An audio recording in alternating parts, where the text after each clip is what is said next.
We need some wait music or something as we wait for people to come in. Yeah.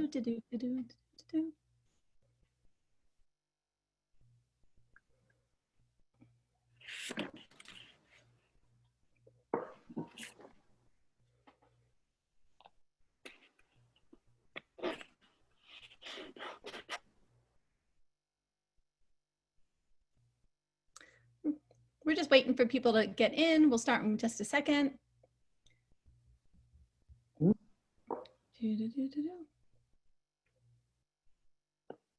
Okay, I'll start with my intro and everyone else can catch up. Good evening, good afternoon, everybody. I'm Liz Hoddle. I'm the Director of Events and Marketing at Politics and Prose. It's such a pleasure to welcome Jasper Fforde here for his brand new, not even published until tomorrow in the United States, book, The Constant Rabbit. Unfortunately, Richard Osman was called away at the last minute, but that just means more quality time with Jasper and more time for audience questions. So anything that you want to know about Thursday Next, about rabbit life, about whales, or what Jasper eats for breakfast to fuel his amazing imagination, ask away at any time. You'll ask a question right at the bottom of the screen. You'll see the kind of Q&A button, and please put it in there and I'll get it and I'll make sure to ask him. You can also click on the link, which we'll put in the chat, to purchase The Constant Rabbit on Politics and Prose website. Please, please, please remember that those book sales enable us to continue to bring you the programming that we are so proud of. And to be honest, we just desperately need the sales to sustain us. So please buy a book tonight. We need it. Jasper needs it. Politics and Prose, we pay taxes. Jasper pays taxes. Buy a book. Jasper Fforde is the author of a range of absurd, moving, funny, scathing novels, including the Thursday Next series, the nursery crime novels, a series for young adults called The Last Dragon Slayer, and more. He is the winner of the P.G. Wodehouse Award and also has had his own literary festival, the Fforde Fiesta. We're here today to celebrate his newest novel, The Constant Rabbit, which, like so much of his other work, is somehow simultaneously fanciful and telling all at the same time, talking about the weaknesses of ourselves, our institutions, and our societies as a whole. Welcome, Jasper.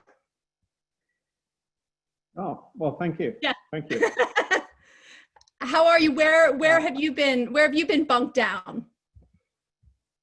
I am at the moment in my converted barn, which I use as a studio. Hence the sort of set dressing behind me.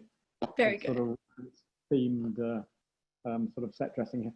So yeah, so I'm in mid Wales. Yeah, well, we recently, my wife and I just drove to our local town, which is 20 miles away, and it's almost the furthest we've been for about 8 months.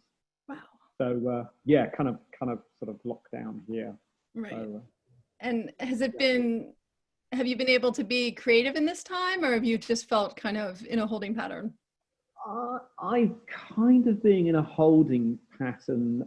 There was my mother came to stay, and my mother is 93, and she's 93, and I wasn't expecting her to come and stay with us for 3 months, but she did, which does have some challenges all of its own. So that kind of took me away from the writing a bit. I did actually do something on my website, jasperfforde.com, which was my 100 days of solitude. So every day I added something to the website with some little sort of silliness or a photograph. Awesome. Or a short.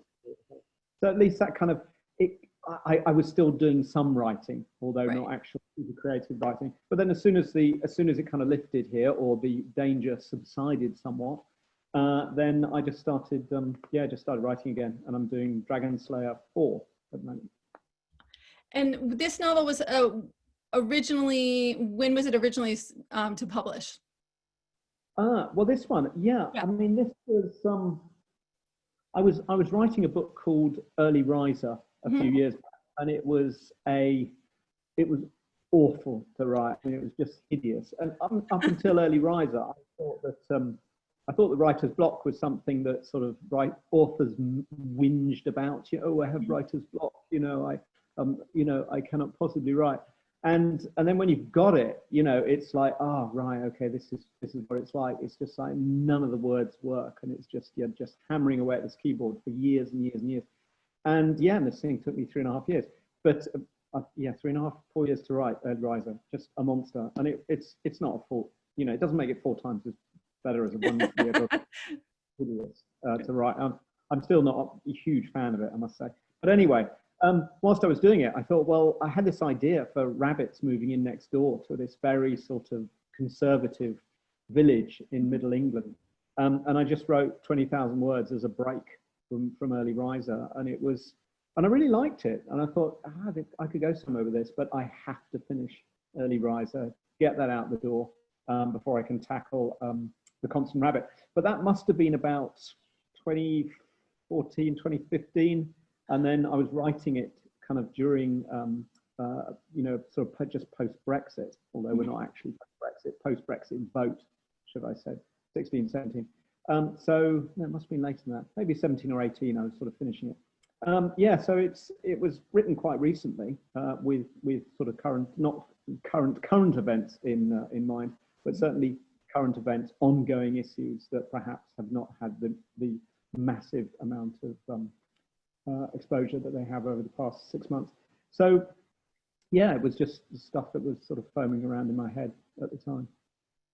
Well, I want to continue to talk about that and to talk about how kind of real life plays into your work at the same time as imagination. But just because the book hasn't come out here yet, will you kind of give everyone a sense of it, and maybe we can hear you read for a couple of minutes? Oh yeah, no, good. Yes, good idea. Right. Well, so The Constant Rabbit.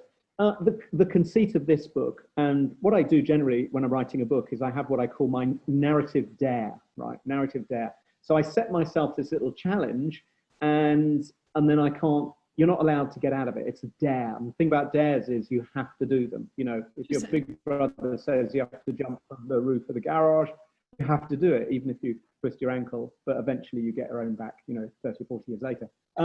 So that was, again, going back to Early Riser, that's why I couldn't abandon it, because it's a dare, you have to finish it. Anyway, so my narrative dare, this is basically how it works, is that in 1967, 18 rabbits underwent this anomalous anthropomorphizing event, which remains unexplained. And they grew to be 6 foot tall, they could talk, they could walk, they could drive cars, they had reason, they could account for themselves, and they understood their place within their own society and, you know, the planet and everything. And they're smart, they're incredibly smart, they're incredibly generous, they're incredibly nice. They're kind of better version almost of humans, I think. And so we ripple forward, and when they first appeared, it was like, wow, this is amazing, this is incredible, welcome, you know, let's celebrate this, you know, tell us about being a rabbit, you know, blah, blah, blah, blah. But as their numbers grow, and this is all in the UK, it all takes place in the UK, as their numbers grow, that sort of celebration turns to a sense of suspicion and fear and eventually hatred. And it's now 2022, there's 1.2 million rabbits in the UK, and the ruling United Kingdom anti-rabbit party, who seem to have gained power on leporophobic rhetoric, have decided to rehome them in Wales. And naturally, this is something that the rabbits don't really much like the sound of, because humans have a little bit of form when it comes to mass rehomings. So our character, our protagonist, is a guy called Peter Knox. Peter Knox lives in the kind of middle England, and he works for the Rabbit Compliance Task Force, which, as you might imagine, is not that friendly to rabbits. But he thinks he's just kind of this small cog. He just, you know, Yes, he does. sort of job you do. You know, he didn't do it, someone else would, and you know, come on. You know, he's got a mortgage to pay and a pension. You know, support. Yeah.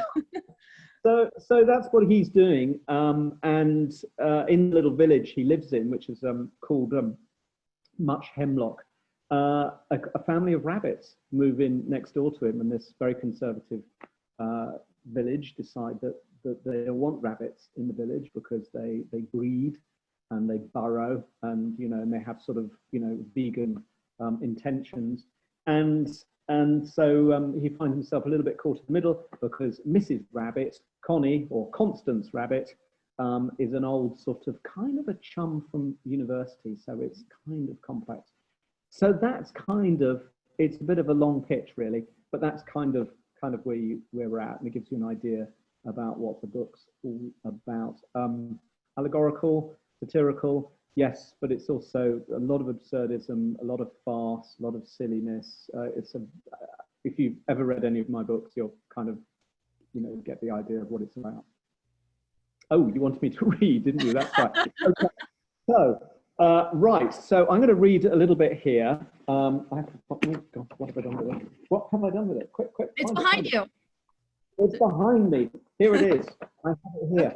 Okay, so a little bit of a preamble. This is quite close to the beginning of the book because we don't want any spoilers, obviously. So Peter Knox, he's out on ops, right? So he's on operations. He doesn't usually do operations. He doesn't like operations. They generally don't go very well.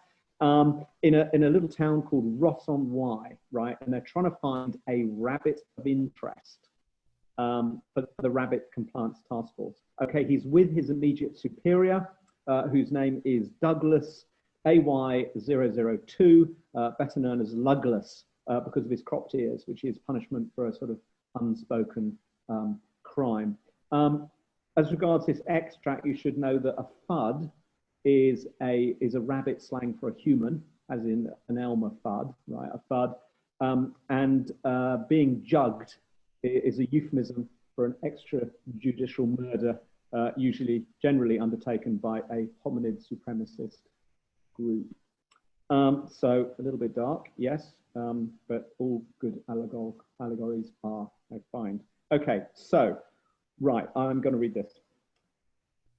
So, Ross integration experiment, while hugely successful at the time and still regarded as a gold standard for peaceful interspecies coexistence, was never rolled out further due to a concerted smear campaign by the United Kingdom Anti-Rabbit Party, who despised the concept of integration and instigated numerous complaints about the rabbits' quote, bacchanalian nature of rampant promiscuity that would surely corrupt the nation's youth.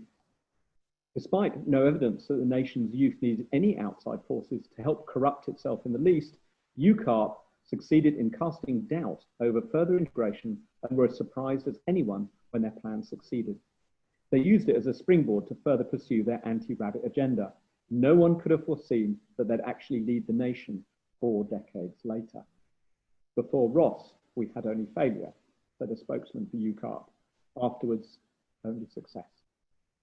Despite the leporophobic rhetoric, the once sleepy market town of Ross was now a bustling centre of commerce, which encompassed trade, crafts, literary and artistic pursuits, as well as 2 centres for higher learning that revolved around philosophy, high cuisine and sustainability. While a few residents initially complained about the rabbits, all were won over by the vibrant nightlife, friendly, upbeat manner of the newcomers, and of course, the trading opportunities. Although rabbits were not well paid well, they liked to spend it quickly. The gourmet lettuce bars did particularly well, as did the numerous greengrocers, a thriving bookstore, and several hookah dens where rabbits discussed politics, economics, and carrot hybridization issues, while their hookahs bubbled and puffed with the aromatic scent of a variety of rabbit tobacco, dockleaf, catnip, burdock, celeriac, and dandelion. More relevant to the Rabbit Compliance Task Force, Ross was by local statute an open town, both commercially, residentially, and crucially, those on a day permit from Rabbit Colony 1, 8 miles to the east.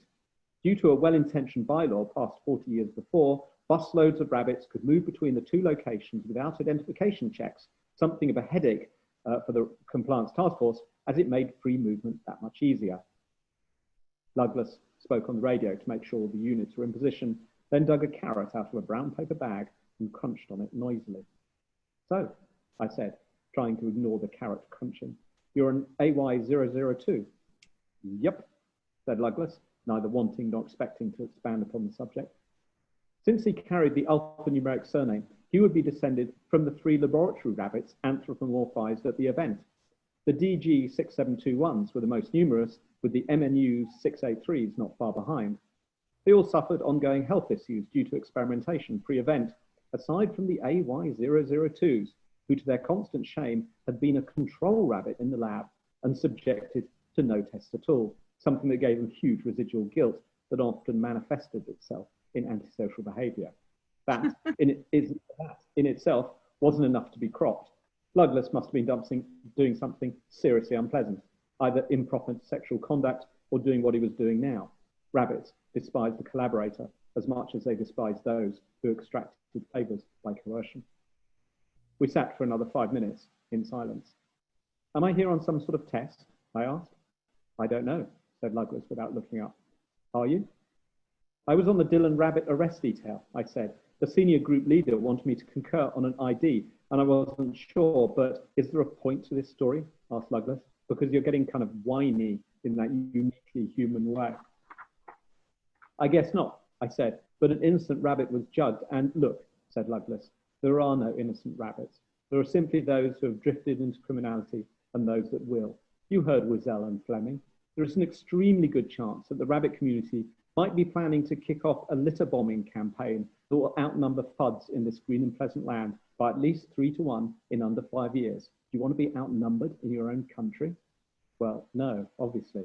Right then, said Douglas. So why don't you shut your trap and leave broad strategy to Nigel Smedick and the senior group leader? I fell silent. The notion of reproductive weaponization had been the pet conspiracy theory of UCARP for over 4 decades, but given the rabbits had been here 55 years and barely numbered 1 million, commendable restraint would be a more realistic appraisal of their reproductive habits. There you go. I'm so glad you read that particular piece. That's one of my favorites. Well, it's kind of early on in the book, and there's a lot of info there, so I think it works quite well. And it also kind of gives you a sense of where you're going. And especially, I mean, there's so much in this particular piece that is so dead on, not just about rabbits, clearly, but about our cities and about having, you know, lots of different people combined. When you're imagining a place like this, are you imagining rabbits, or are you trying to transpose your vision of, you know, different real places, if that makes sense? Like, how much of it do you see as kind of a literal statement on immigration or diversity? Oh, Jasper, can you still hear me? Yeah, hang on, I'm gonna restart the video. Okay, great. There you are. Okay. Yeah, sorry, carry on. I'm just really interested because obviously so much of what you're writing is just so true. And is it, I'm really interested in your creative process as far as world building, basically. And if you are making an attempt at kind of transferring real life problems into this, you know, surrealistic sphere, or in your head, if you're just imagining rabbit bars. Does that make sense? Yeah, no, it does. It totally makes sense. The interesting thing, I mean, there's all sorts of. I was chatting to someone about this as a science fiction book. It's a allegory, science fantasy. I don't know quite, but they were saying, you know, that actually the reason they liked the characters of the rabbits is because they were believable aliens, and 100%. Writing believable aliens is actually very, very hard. And I was going, oh, I never thought of that. But what I've done is I've taken rabbits and I've taken, as we understand, anthropomorphized rabbits like Peter Rabbit, Bugs Bunny, all nature, Roger Rabbit, all these kind of ways that we see rabbits. I've taken what rabbits do in general, which is quite a lot of reproduction, obviously. And then I've kind of melded that into this sort of rabbit character. Right. And once this sort of rabbit-human hybrid came along, and they're clearly, you know, sort of the better angels of our nature. Mm-hmm. And I was very keen to make the rabbits actually people who creatures that you think, yeah, these ones could run and run for a long time. They're not going to destroy themselves. They understand something more than we do. You know, they're not greedy, they're not unpleasant. You know, they're actually quite kind of nice animals. And as soon as I sort of understood them, And then I said, right, okay, when you have someone that is like this but different, in what ways are you going to start hating them? You know, what can you take about them that you can actually despise? And how can you take and this is done by the demonizing of the minority other, you know, has a playbook, as everybody knows. If you've ever looked at this or even thought about it or anything, there is a playbook for it. There is a dehumanization, and there is, you know, sort of centering in on things that you can find that are, quote, wrong. And so for me, it was actually quite interesting, because I could take these ideas and then say, you know, well, clearly they should have their own sort of religion, and you can hold that against them. The fact that they're vegetarian, which is true, obviously, rabbits are, you can take that against them. And the fact they like to burrow, okay, we can remove that against them. The fact that they reproduce, that's definitely a negative. So you can take all the things that you could regard as, you know, positive or neutral or anything, and how can we spin them? And there's this negative, evil spin that goes on. So in a strong way, it almost wrote itself, and that was kind of a very dark thing. You know, I've seen this stuff. I've read stuff. History books, everything. They are a minority other. They're not a specific minority other, and I've sort of, you know, stolen bits and pieces here and there for the ways in which humans have treated other human groups. So I hope I've got a sort of generic sense of another, rather than a specific one, which I wanted to avoid. But it kind of rather sort of wrote itself, and bizarrely, I even found that things that I thought would be funny satirical jokes, like a maximum wage, like there's, you know, we talk about minimum wages, but I thought, hey, why don't we have a maximum wage? You know, you can't pay rabbits anymore. And I thought, well, you know, that's probably not been thought of. Oh, yes, it has. Yeah, that's been done. That was done in Australia in the up until the 50s and 60s.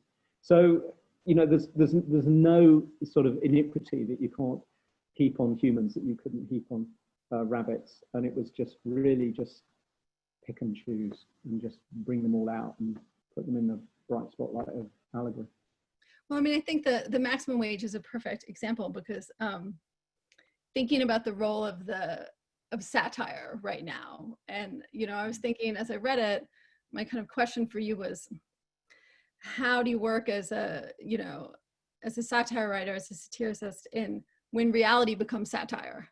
So do you feel like you have to go bigger when faced with this extraordinary moment in time where which, you know, feels like a badly written dystopic novel? Or do you have to go smaller in order to kind of become more believable? Does it make writing satire more or less challenging when faced with the kind of extraordinary events of today? Yeah, I mean, it's a hard one. I mean, writing satire is difficult. I mean, it's hard, really hard. I mean, we've got a satirical show coming back on the telly in the UK called Spitting Image, and the last time it was on air was Thatcher Reagan era, and, you know, the breakdown of the Soviet Union, and they stopped doing it, and now they've started up again, and we've been seeing some clips, and they've really had to go super extreme, right? Super extreme, right? And I'm wondering whether, you know, that's gonna work, because there is always the worry that, of course, you are only ever speaking to your base, and that no one else is going to see it. There's just laughing within our group, you know. So I think when I was writing The Constant Rabbit, I didn't want to go too far, perhaps. I wanted it to retain a sense of amusement and fun and absurdity and a silly book, and if there is a possible way in which I can sort of say anything to anyone, is that maybe it will strike a nerve, or it will perhaps, you know, make people realize something about themselves, or simply to maybe confirm greater resolve in something that you already believe. Because I think that's also a problem, is that The Constant Rabbit, I mean, this is a term, I don't know whether you have it in the States, probably not, but the constant rabbit is constant talk. It's chitter chatter of no particular value. Just, oh, this is just a constant rabbit. You know, bunny, bunny, bunny, bunny. Rabbit is a Cockney rhyming slang for talk. I think it's rabbit. I can't remember what it is. But the kind of one of the themes of the constant rabbit was, yes, you can understand the issue, but can you take it forward into meaningful change?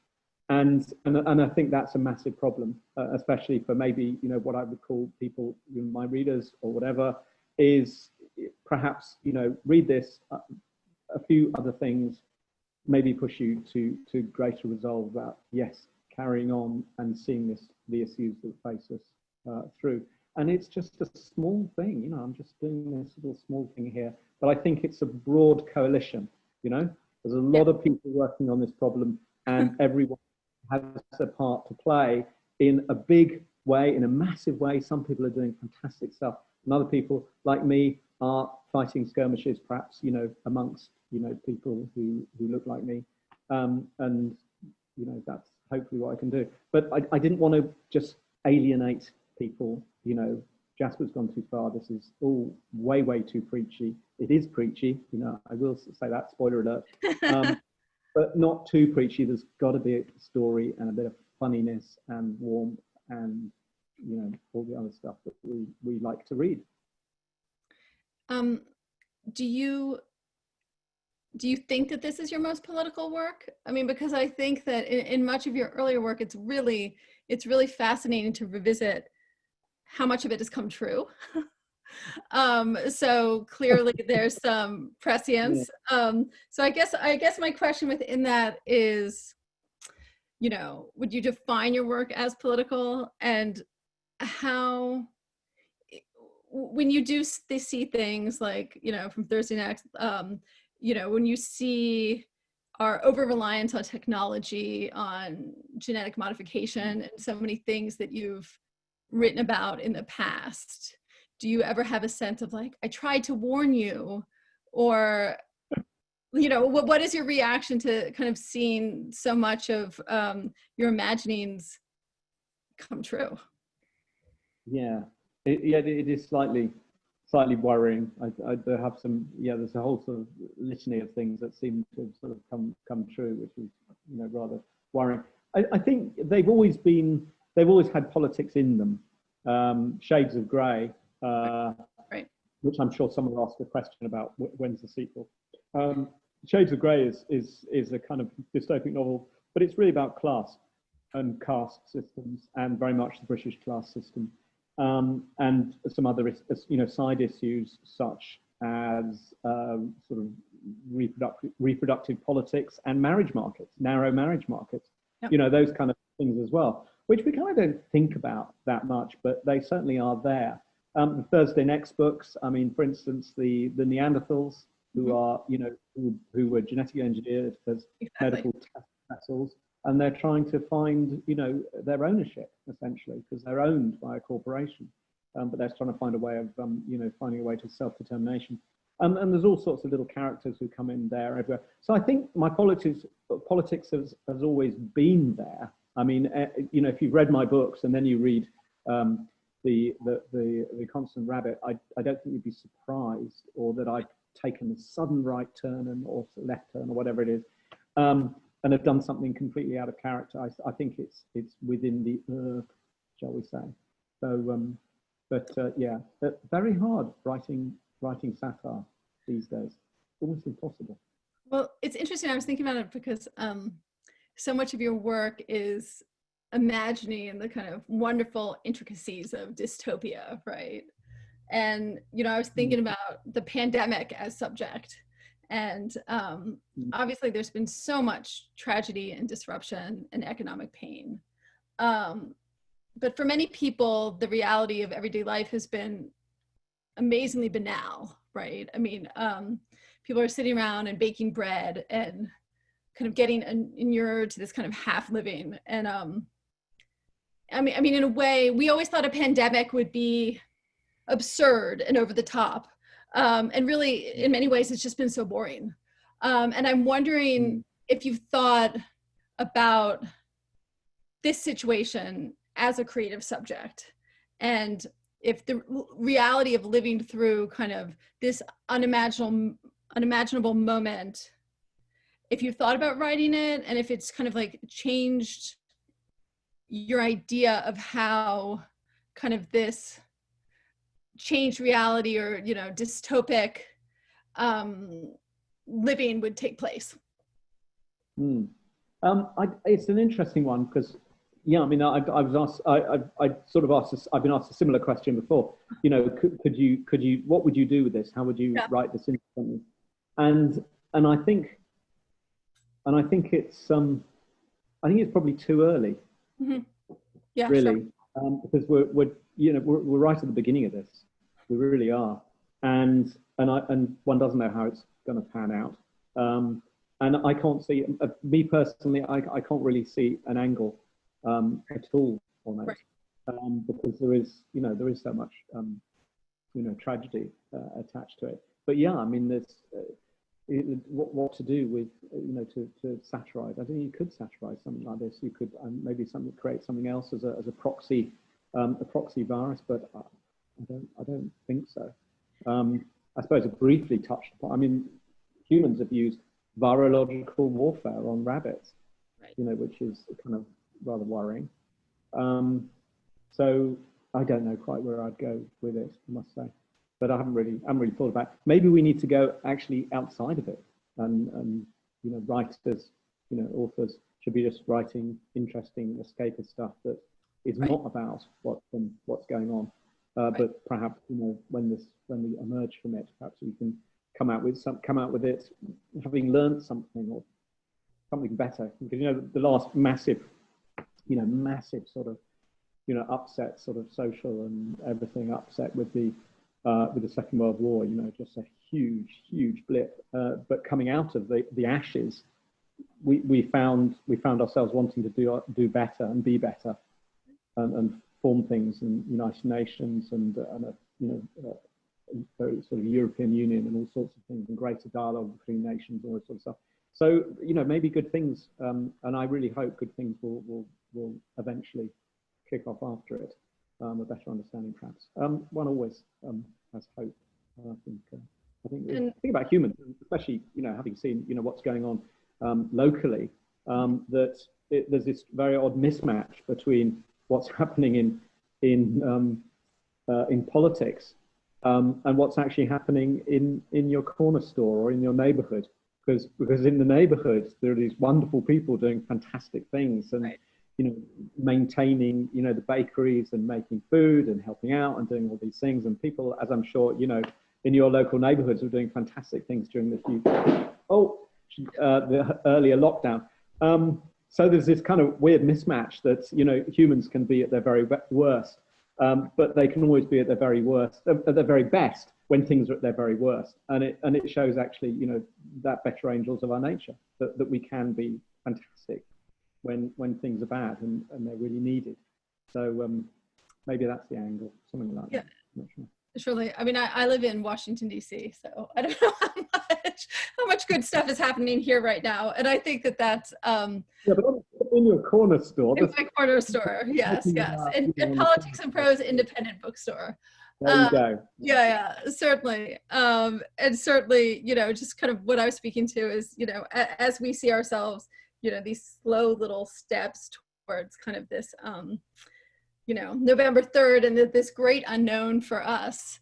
So it's a little bit of everyone lives in uncertainty. We live in kind of a heightened uncertainty at this moment, certainly. But moving on from that.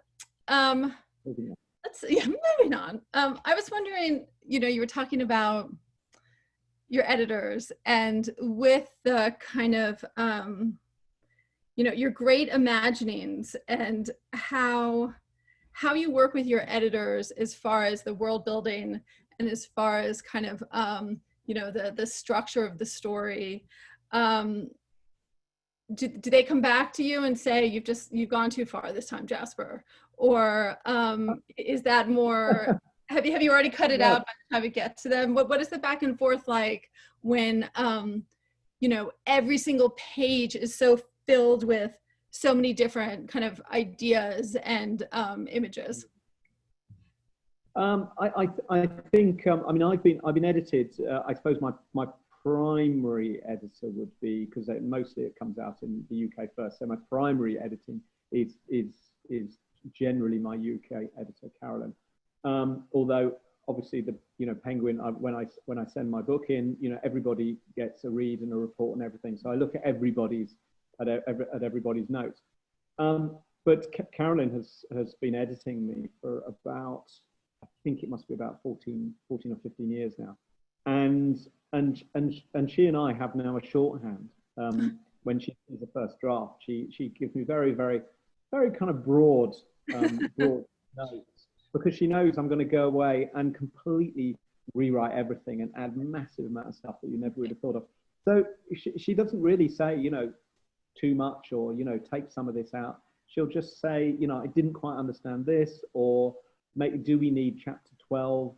I think maybe that's a bit draggy. I can see what you're trying to do, but it's maybe we could tighten it up. Is it needed? And really very, very broad brushstrokes. Because he understands me really, really well. And Jasper just goes away and does his thing. So no, I mean, there was no detail of this that was really sort of pulled back on. I pretty much gave it to all my editors as pretty much as it was finished. But just a few little bits and pieces here and there, and a couple of little line edits. But the whole feel of the book was pretty much the same, and the amount of detail that I put in, it's always something that's kind of what I do. And way back to Thursday next, massive amount of very, very small detail that points towards a far, far bigger world than you can possibly actually read in the book. All this, just allusion to inferred reality all over. And that's my writing style, which is generally write long and then just cut out everything but lessons as to everything, just take out the C and leave the tide mark. That's kind of all you need to do, because readers are really smart. And if they see a tide mark, they know the C's there. You don't have to show them the C. You just have to show a hint of something. So often I will put too much in, and then I'll kind of just pare it out and pare it out and pare it out. So a book like this is 100,000 words. Typically that would be maybe 130,000 words, and I'd take out 30,000 gone. And that's just timing. It's just detail that's not needed. Stuff I can just infer, through all the other nonsense that's going on. With Early Riser, that actually, I took nearly 90,000 words out of it. Oh my goodness. So, yeah, that was a monster. That was 190,000 words, that first draft, and it was awful. And yeah, once I got rid of 90,000 words, it improved a little bit. But yeah, so write long, and then you start taking out the stuff that you really don't need. That's what the tide mark, I love that. That's a really beautiful way to put it. That's really nice. And speaking of that, I was really interested. So, when I read your work, as an American, there's so many references that I just don't get. And, I'm constantly looking things up, like, the concept rabbit, I didn't even understand that. Obviously, and I was interested in, with all your kind of,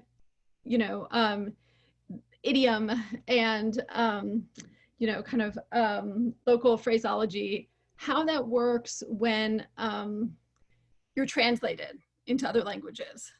And it seems to me you must be a specifically challenging writer to translate because of your use of local terminology. Do you have a sense from your editors or your translators kind of what that process is like for them, and if it's more labor intensive than perhaps it is for other works?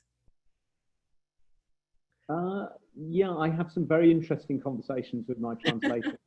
And of course, translators are not translating language. They're translating culture and jokes, all kinds of.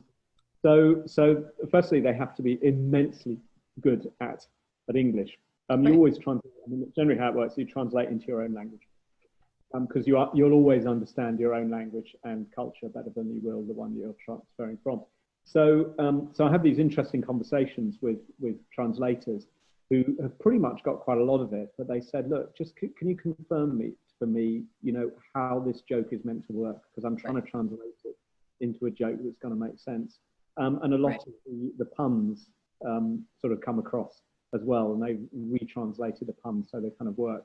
And the silly names have to have sort of foreign equivalents. So I get a whole bunch of questions about why is this funny, and then you're trying to explain why a sort of non sequitur is amusing and funny. But in the end, I'll never really know. The only feedback I get is from people who've read it in both languages and can say, no, it's good. It works well. And I've never heard that someone had said, no, it doesn't work at all. I had an email from a Russian reader, and they read it in both languages, and they said the Russian ones worked really, really well. And they always seem surprised. That's what's weird about it, is that we can read both languages. Yeah, no, it was fine. It was really good. So, yeah, it's tricky, but the translators are extraordinary, extraordinary people. Understand two languages and understand two cultures and understand two ideogrammatic ways. Exactly. Yeah.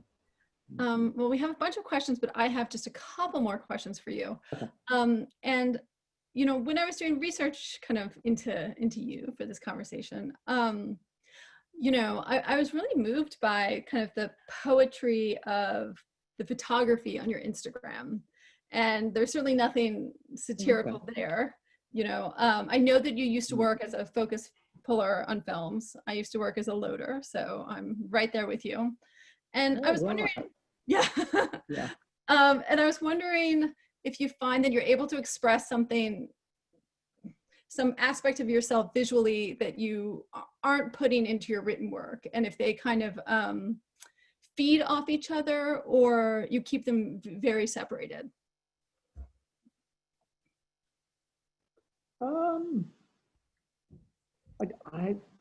I don't really know. Answer. I mean, I would like to spend. I mean, the photography that you're seeing is me taking pictures in my spare time. Right. And I would like to. For me, I would like to spend 6 months just taking pictures. Right. And I think what you're seeing in the Instagram feed is a kind of me touching on the sort of photography I would like to do, but only doing it in a very sort of rather sort of quick and a sort of fast and dirty kind of way. So I do it generally. There's not really any dialogue there. It's kind of just me taking pictures of things that I like and I enjoy, and black and white photography, black and white film photography does. The way in which it works tends to favour more static subjects, shall we say? Right. So I end up, finding the sort of beauty that I can around me, and just going on little walks around here, which I have to walk the dog, of course. And in the end, I was discovering all these amazing sort of tree shapes in hedgerows, and sort of finding sort of some rather simple beauty in things like that. So it kind of shifted that way, especially now because of the lockdown. It's all this stuff I'm taking pictures of are kind of just sort of around the corner. But when I was more traveling, I was taking pictures of ceilings because that was a kind of way of looking at something that looking at something in a way that you don't normally look at something. And I think that would reflect more my sort of writing style. And when you're writing fantasy, what you're doing is you're taking reality and you're moving it through like 15 degrees. And all of a sudden, this little dark sliver you can see of this reality, this thing you've never seen before. And it's being made aware to you by an author.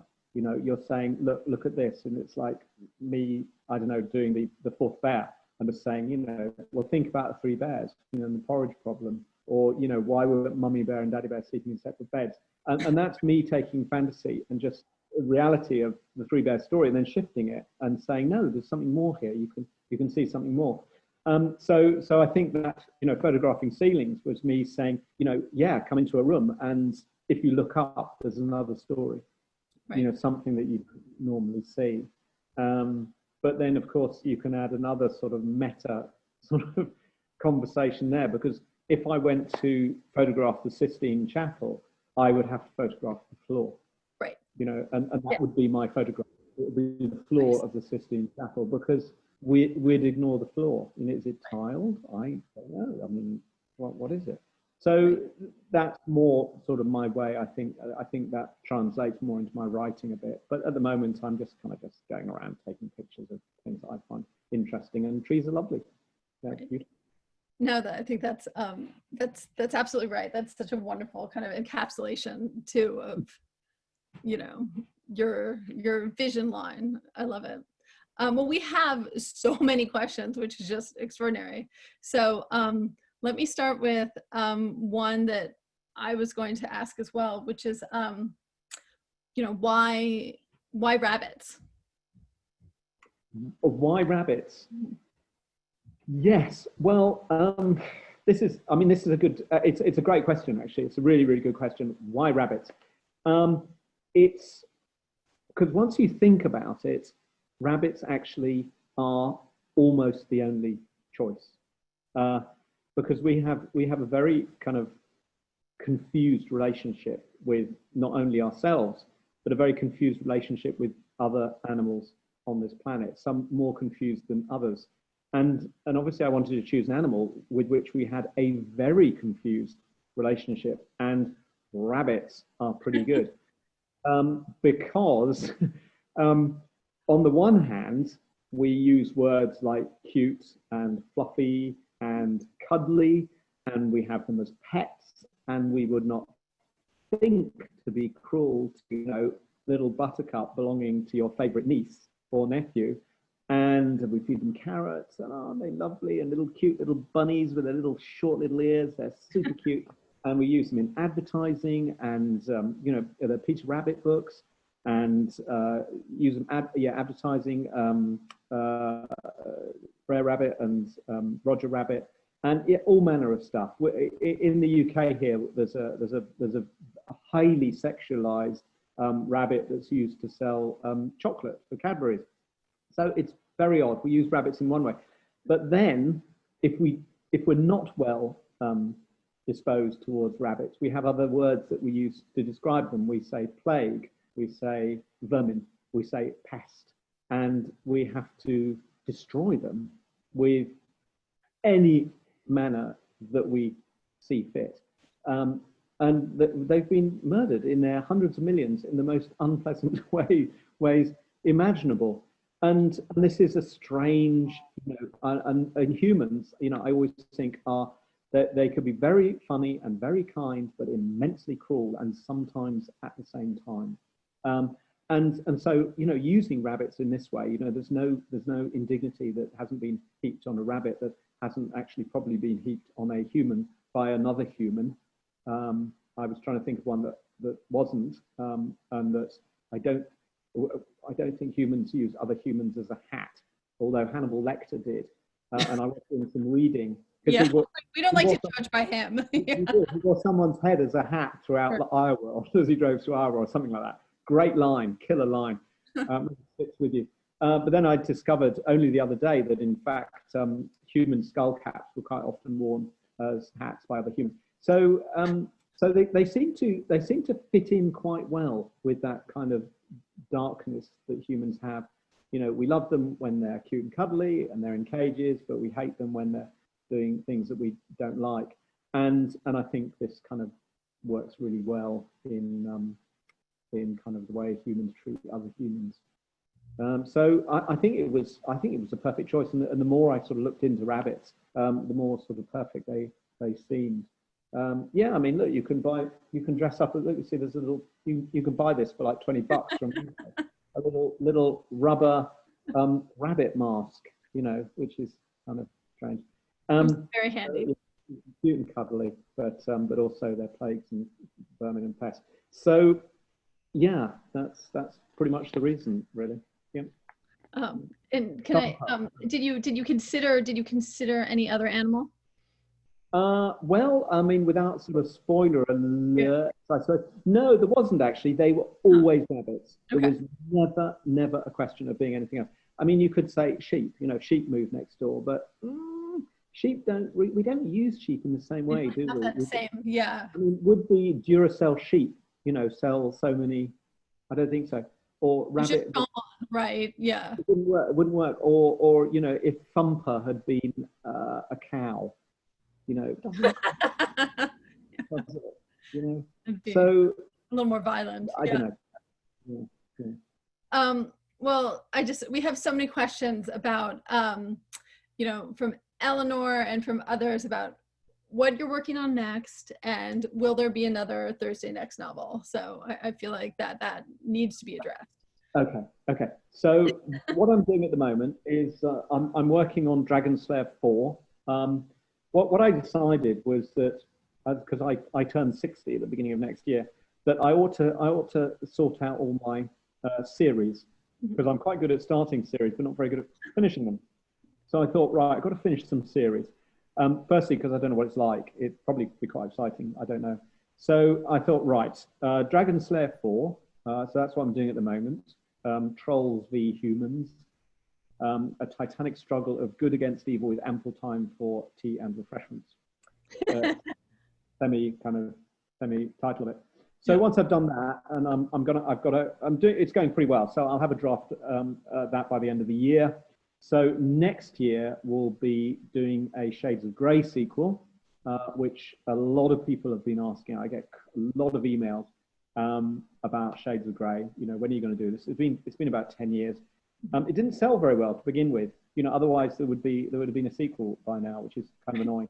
But it is the one that I get most requests for. And when I receive extremely generous emails, they usually are about Shades of Grey. So anyway, so that'll be the following year, and then the year after that, that'll be Thursday Next 8, because I think there is definitely another outing for Thursday. The Dark Reading Matter.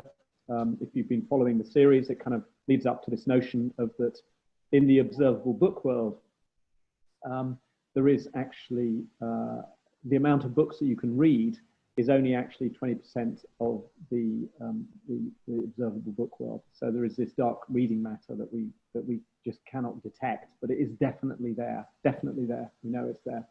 And I think it's a question of someone trying to get into it. Maybe to find those books that Ernest Hemingway claimed he left in a railway carriage, in 1932. I don't believe it personally.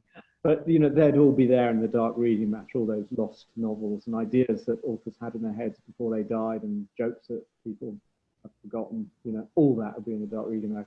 So that'd be TN8. And it'd be nice to get Thursday up to an 8th book. That's a nice round figure. You can't end a series on 7 books. It just does not sound right. And Thursday will be a little bit older, obviously. I think in retirement. I think she's working in a bookshop somewhere in some little village outside Swindon, and is like given up and doesn't work anymore, and just I just want to have a bookshop. And she got, of course, in a bookshop is hard work. Can I just say? Yeah, hard work. No. Okay. Yeah. Just to break that in there. Yeah. You always think it's just going to be you drinking tea, and yeah. Yeah, I could lose quite a few readers. Exactly. I want to think about your booksellers. She's what? Working intensely hard in a small bookshop. Okay. And okay. Yeah. And someone calls her out of retirement to go back into the book world because there's some terrible thing going on. So yeah, that'll be it. I've got a few other short stories as well, which if the books get delayed, then I might sort of be doing those at the same time. But I think that's pretty much what's going to happen over the next 2 or 3 years. And after that, then I'm free to write again whatever I want to. But I thought I got to finish these series. But isn't the Constant Rabbit like a cheat book, right? Because you wrote it when you were supposed to write something else. So maybe we can anticipate a couple more kind of cheat books along the way, or you're just you're full on now. You're going to get it done. Yeah, I think I've got to really, Yeah. just so it's out the way, because it's always Fair enough. it's always hanging over me, and I do get, I mean, people are always pleasant when they email in, but they do say, now come on Fforde, get your finger out. It's that time with Shades of Grey sequel. We don't want much. We just want to know what happens, and let us know. Is it a prequel? Is it a sequel? We want to know, what are the swans? What's the falling man? The apocryphal man. What's that all about? Okay, it all will be revealed. They are relevant. They are relevant to how I figure out how it ends. Well, they definitely do want to know, because many have asked. There's a question here about how you fuel your creativity. And I'm interested in that. I mean, you talked about your photography, but how you've been fueling your creativity throughout this moment in time. And also another question about if there's anything that you've been reading or watching or listening to that has buoyed you or kind of fed your soul, essentially. I mean, for me, creativity, I think it tends to come relatively easily. Mm-hmm. The bit that I find difficult, and the skills that I had to learn to be able to become an author, was not having silly ideas, but actually channeling all the creativity so it actually makes sense in a novel. Because a novel has, it has a beginning, it has an end, and it has subplots, and it has characters, and they come in and they deliver information, and it all has to hang together. And put it back on. And the Constant Rabbit kind of does hang together. There we go. Does hang together as a book. So having an idea about rabbits being human, anthropomorphized rabbits moving into the next door, it's only an idea, and ideas on their own are just sort of exercises in empty cleverness. And so what I like to do is I like having ideas, and I start, these rabbits, what are they like? And then it all starts to work, and everything starts popping into place as I examine what kind of a creature they'd be, where they'd live, how they'd live. One of the first chapters, there's a chapter in it where Peter goes to dinner with them, dinner with the rabbit family, and that was one of the first chapters I wrote, because my sort of what if scenario was, let's have a human go to dinner with rabbits and see how it all pans out. And I really enjoy writing that sort of stuff, because it just allows me to sort of free vein, to sort of open up and just have fun with all these sort of facts and things and everything. So having ideas, fueling it is something that I'm always thinking about, and I'm always thinking up new ideas. But it's actually finding a way where they can be used and useful. I jot them down all the time, thinking, this would make a good short story. But I can't use them because they don't seem to have any legs. Once you have an idea that has legs and it can travel, then you know that it's gonna work. Sometimes, in fact, Early Riser was actually 3 ideas that all came together. That I loved, but I couldn't see where I was going to go with them. So in fact, I found a way in which I could actually merge all 3 ideas together, and then out of that, I got actually a whole novel with, a beginning and end, and all the stuff in between that's so important. And so often that's also what it is. It's just you have to gather all this stuff together and see in which way it can merge. So feeding. I just can't really stop thinking up ideas, to be honest. So they just occur to you at all time, like on walks, in the shower, when you're talking to people. Just do you always have a notebook with you, or do you put it on your phone? I have a little sort of this PDA thing that I've had since the 90s, that I always jot down ideas in case I sort of forget them. I mean, this painting here that you can see behind me. I mean, anyone who's seen Harvey, the movie, with Jimmy Stewart, will instantly recognise that. And for me, I know my mother-in-law is a painter, and she painted that for me. And I said, look, I want myself that's me. I want myself in the Jimmy Stewart painting of him and Harvey, because it's such a fantastic moment in the movie. If you haven't seen the movie Harvey, you have to see the movie. So sad. So depressing.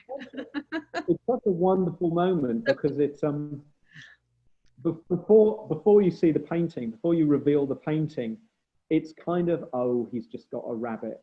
But when you see the painting, it's like, oh my God, maybe there really is a rabbit. Yeah. It's this wonderful, wonderful sort of change, and it's beautiful, beautiful reveal. And he looks at it, and you don't see what he's looking at it, and then he turns and reveals it to camera, and he props it on the mantelpiece, and it's just such a lovely moment.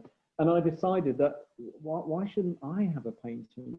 And that's what I mean by having these sort of silly ideas that I really, really enjoy. So yeah, I'm always thinking about it. I wish I could write faster. I'm sorry about that. No, that's good. I think that's you should have that painting, and I think that's and your other friend and you as well. Yeah, you deserve that. Well, we find ourselves there you go, folks. We find ourselves out of time, but thank you so much for spending this hour with us. You have so many legions of people who are so interested in what you're saying, and congratulations on the publication. Everyone that's watching, we will send you a wrap-up email with another link to the book. Please buy the book. Jasper and everyone, stay well read, and take care. Thank you very much. Thank you so much. This was wonderful.